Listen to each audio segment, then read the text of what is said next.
আপনাকে যদি অপশন দেওয়া হয় মেয়ে থেকে ছেলে হবার, আপনি কি হবেন? না, কখনোই না। এমন ভাবে বললেন কেন না? আপনি যদি আমাকে বলেন পাখি হইতে পাখি হব, বিড়াল হইতে বলে বিড়াল হব, কুকুর হইতে বলে কুকুর হব, কিন্তু আমি কখনো ছেলে হব না। কারণ দেখে আসতেছি যে ছোটবেলা থেকে ছেলেরা অনেক স্ট্রাগল করে, তাদের হচ্ছিল দায়িত্ব নিতে হয়, ফ্যামিলির দায়িত্ব নিতে হয়, তারপর আবার হচ্ছিল বিয়ের পর ওয়াইফের দায়িত্ব নিতে হয়, বাচ্চা কাচ্চার এগুলোর দায়িত্ব নিতে হয়। আর ছেলেরা হচ্ছিল যদি পড়াশোনা না করে তাদের কোনো দাম থাকে না, ভালো কোনো জব পায় না, ওরকম কিছু করতে পারে না।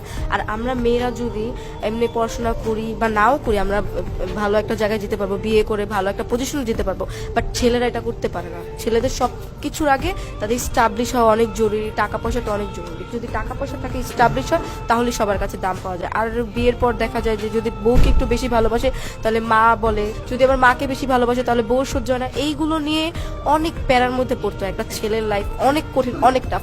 তো আমি ভাই একটা ছেলে কখনোই হতে পারবো না।